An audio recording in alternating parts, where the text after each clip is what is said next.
ኪዳነ ምሕረት እናቴ ምሕረትን እንዲያገኝ ብሎ ጌታ ይስጠው። አው ከፍ ብዬ አነብላችኋለሁ።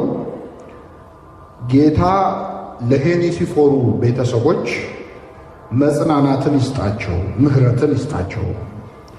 ብዙ ጊዜ አሳርፎኛልና በሰንሰለቴም አላፈረበትም። ነገር ግን በሮም ባደረ ጊዜ ፈልጎ አገኘኝ። በዚያን ቀን ከጌታ ምሕረትን እንዲያገኝ ጌታ ይስጠው፣ እንዴት እንዳገለገለኝ አንተ ታውቃለህና ይላል። ስለ ቃሉ የአምላካችን ስም የተመሰገነ ይሁን። ቅዱስ ጳውሎስ ዛሬ እንደተለየን እንደ ወንድማችን እንደ ዲያቆን ኃይለ ጊዮርጊስ እጅግ ሲያገለግለው የነበረ በቤተ ክርስቲያን በምዕመናን ዘንድ ይወደድ የነበረ ቅዱስ ጳውሎስ ደግሞ በታሰረ ጊዜ እስር ቤት ድረስ እየሄደ ይጠይቀው የነበረ። ሌላው ቀርቶ ቅዱስ ጳውሎስ ተግዞ ወደ ሮም በግዞት ተሄዶ ይግባኝ ጠይቆ ሊፈረድበት በሮም እስር ቤት ውስጥ ታስሮ በነበረበት ሰዓት ሌሎች ክርስቲያኖች አይ ታስሯል፣ እሱን ሄደን ብንጠይቀው እኛንም ጨምረው ክርስቲያን ናቸው ብለው ያስሩናል ብለው ፈርተው ጳውሎስን እስር ቤት በማይጠይቁበት ጊዜ በሰንሰለቱ ሳያፍር እየተመላለሰ ይህ ሄኔሲፎሩ የተባለ ሰው ይጠይቀው ነበር።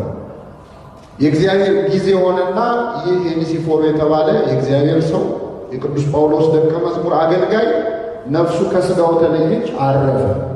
እሱ ባረፈ ጊዜ ቅዱስ ጳውሎስ ሁለት ቃላትን አሁን ያነበብኩላችሁን ተናገረ። አንደኛ ጌታ ለሄኔሲፎሩ ቤተሰቦች ምሕረትን ይስጣቸው፣ ወይም በእኛ ቋንቋ ምን ይስጣቸው ማለት ነው? መጽናናትን ይስጣቸው። እንዴት እንዳገለገለኝ ታስታውሳለህ? እንዴት በሮም እንኳን ባደረ ጊዜ ፈልጎ አገኘኝ። በሰንሰለቴ ሳያፍር ይጠይቀኝ ያገለግለኝ ነበር፣ እንደ አባት ያከብረኝ ነበረ። ለሱም ደግሞ በዚያን ቀን ክርስቶስ ሊፈርድ ዳግም በሚመጣበት ቀን ምሕረትን እንዲያገኝ ጌታ ይስጠው። ለወንድማችን ለዲያቆን ኃይለ ጊዮርጊስ ይህን ጸሎት ያድርግልን። ይህንን ቃል መነሻ አድርገን እንደው አንድ ሶስት ቁም ነገሮች እንመለከታለን። መቼስ ክርስቲያኖች ሞት እዚህ ጉባኤ ላይ ከተገኘነው ሰዎች የማይሞት ሰው አለ? የለም። መቼ እንደምንሞት አናውቀው።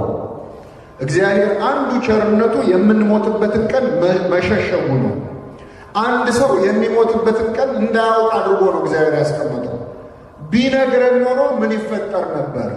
መቼ እንደምንሞት ብናውቅ ኖሮ አሁን አንተ ይህን ያህል ዓመት ነው የቀረ፣ ከዚህ በኋላ ይህን ያህል ዓመት ነው የቀረሽ ተብሎ በትክክል የምንሞትበትን ቀን ብናውቀው ምን የሚፈጠር ይመስላችኋል? ምናልባት ቤተ ክርስቲያን ውስጥ አሁን ስላለን አይ ቀኑን ካወቅነውማ ንስሐ እንገባለን፣ ያስቀየምነውን ሰው ምን እናደርጋለን እንላለን። ግን በፍጹም እንደዛ ላናደርግ እንችላለን።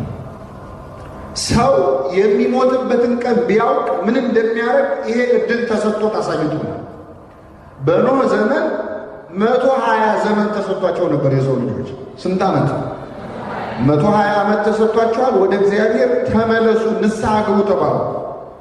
120ማ ከሆነ 100ውን ዓመት እንጨፍርና 20ውን ዓመት ምን እናደርጋለን?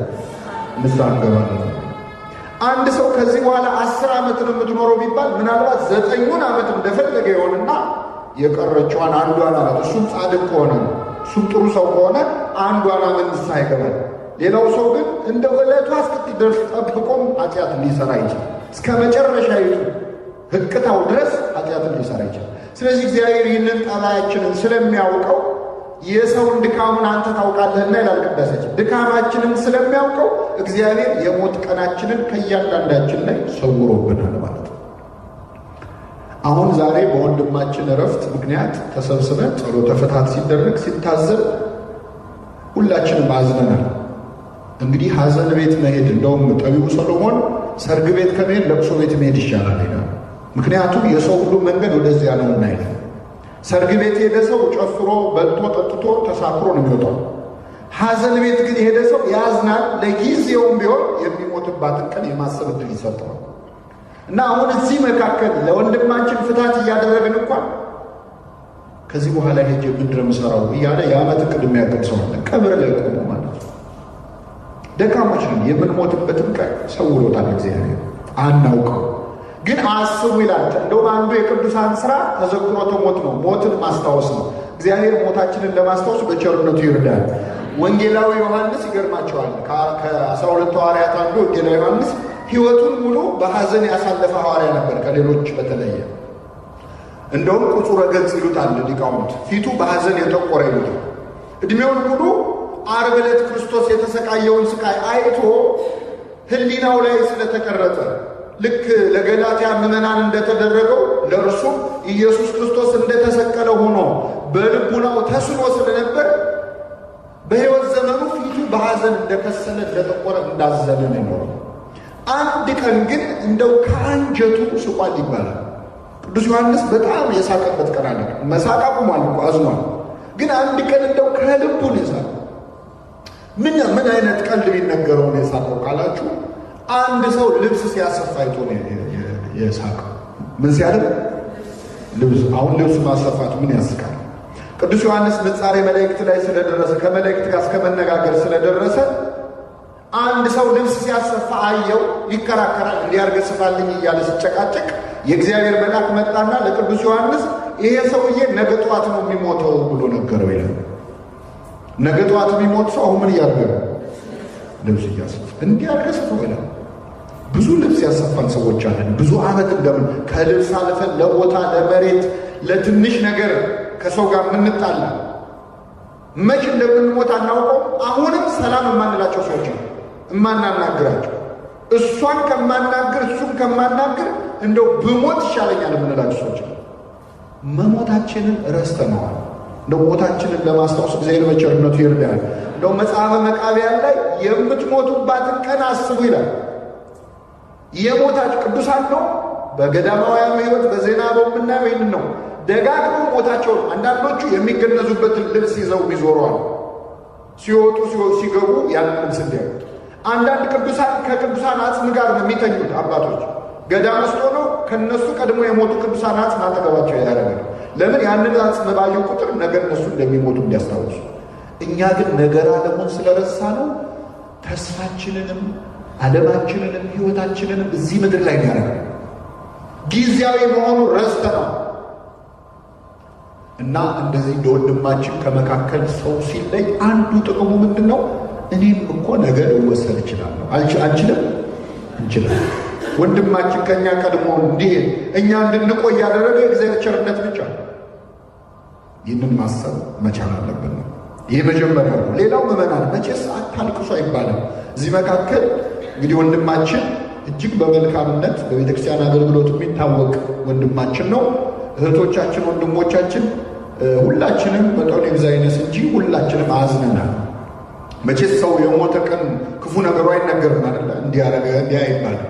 ለዚያ ሳይሆን በእውነት ወንድማችን እጅግ መልካም ወንድም ነበር እና አታልቅሱ አይባልም። እንኳን ለወንድም ለእህታችን ቀርቶ ለክርስቶስ ራሱ ቤተክርስቲያን በቅዳሴ ላይ የምትወዱት ምን በሉለት አልቅሱለት ትላለች። እንዴት ተነስቷል እኮ ሞትን ትላሉ አድርጓል፣ ግን አልቅሱለት ትላለች ሞቱን አስብ። ስለዚህ አታልቅሱ አይባልም። ክርስቶስም አልቅሷል።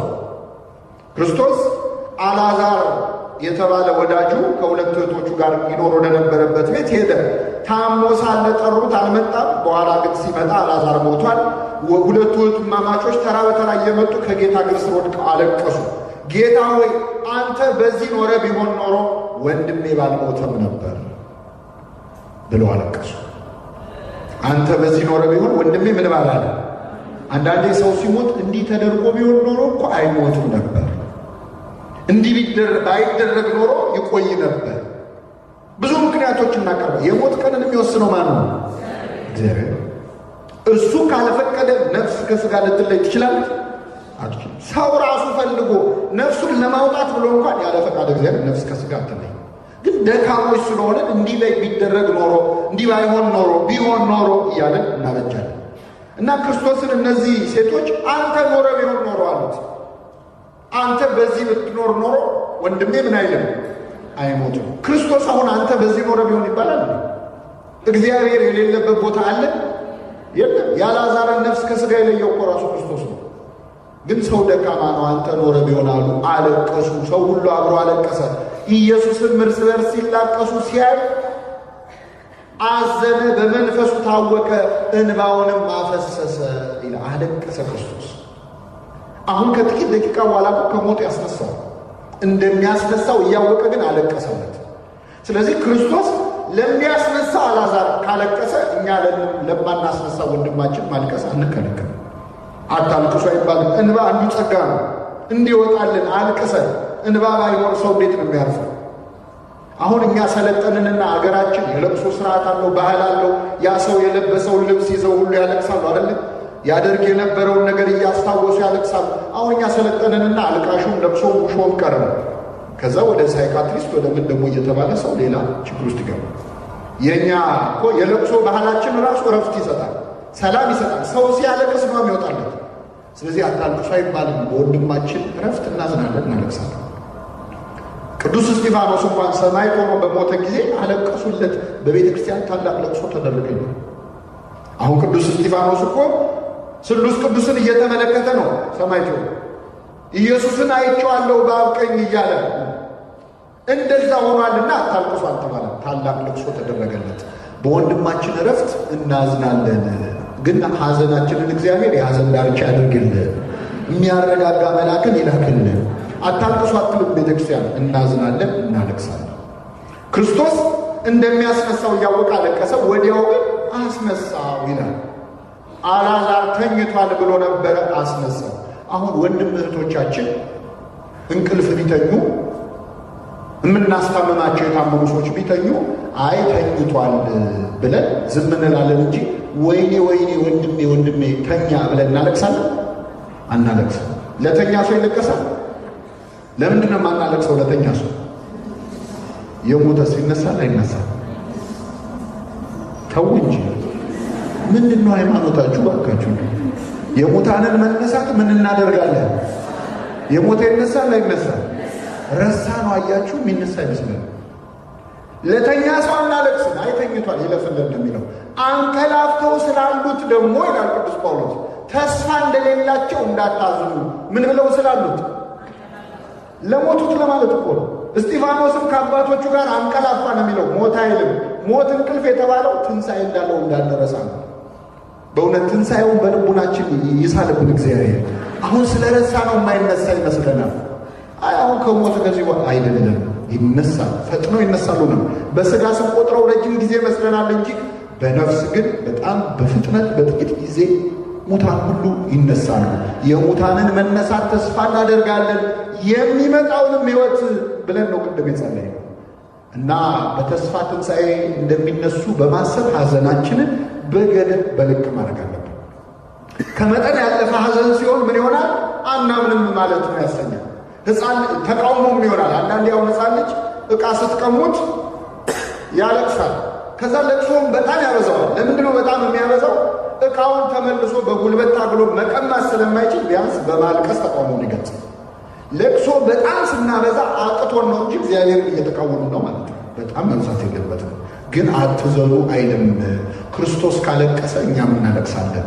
እና ለወንድማችን የምናዝንበት የምናለቅስበት ምክንያት ይህ ነው። በእውነት ሐዘንን የሚያረጋጋ መልአክን እግዚአብሔር ለሁላችን ይላክልን። ሌላው ምዕመናን ወንድማችን በሥጋና ነፍስ መለየት ነው። ሞት እኮ ሦስት አይነት ነው ምዕመናን። በቁም መሞት ራሱ ሞት ይባላል። ሁለተኛው ነፍስ ከሥጋ መለየት ይባላል። ሦስተኛው ደግሞ መኮነን ነው። ሁለተኛው ሞት የሚባል ዘላለማዊ ሞት ማለት። ከሁለተኛው ሞት እግዚአብሔር ሁላችንን ይሰውረን። አሁን ስለ ሁለተኛው ሞት መቼስ ያየ የለም እዚህ መካከል፣ ግን ሁለቱን ሞቶች እያየን ነው። ወንድማችን የሥጋና የነፍስ መለየትን ሞት ሞቷል። እዚህ ያለነው ሰዎች ውስጥ ደግሞ በኃጢአት ምክንያት የሞቱ ሰዎች አሉ። የበለጠ የሚያሳዝነው ከሥጋ ሞት ይልቅ በምን መሞት ነው? በኃጢአት የሞተ ሰው ለመጨረሻው ሞት ሊዳረግ ይችላል። በሥጋ የሞተ ሰው ግን ላይዳረግ ይችላል። እንደውም የሚያስፈራው ሞት አሁን እኛ ያለንበት ሞት ነው። እግዚአብሔር ከኃጢአት ሞት በቸርነቱ ያስነሳል።